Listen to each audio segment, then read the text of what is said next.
কবিতা বিদ্রোহী কবি নজরুল, কবি শাহজাহান আবদালী। আবৃত্তি করছি আজহারুল ইসলাম রনি। চুরুলিয়ার দামাল ছেলে দস্যিপনায় সেরা, মনটা ছিল উড়ু উড়ু স্বপ্ন দিয়ে ঘেরা। ঘরে ছিল দুঃখিনী মা, ছিল বড্ড অভাব, তারপরেও দস্যি ছেলের হল্লা করার স্বভাব।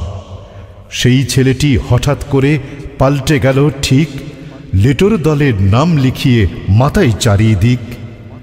রেস্তোরাঁতে বানাই রুটি, করেন নানা কাজ, হঠাৎ করে পড়ল দেশে যুদ্ধ যুদ্ধ সাজ। সৈনিক এসে নাম লেখালো, হলো হাবিলদার, হঠাৎ করে কাব্যনেশা চাপল মাথায় তার।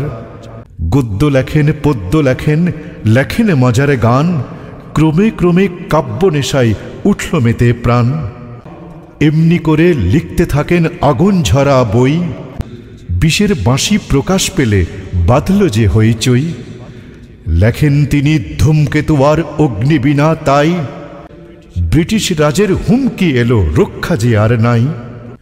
জেলখানাতে বন্দি কবি নেই কো মোটে ভয়, জেলের ভিতর গান গেয়ে এসে ভয়কে করে জয়।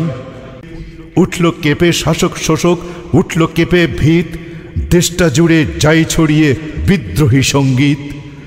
চুরুলিয়ার দামাল ছেলে, ঝাঁকড়া মাথার চুল, সেই ছেলেটা মহান কবি বিদ্রোহী নজরুল।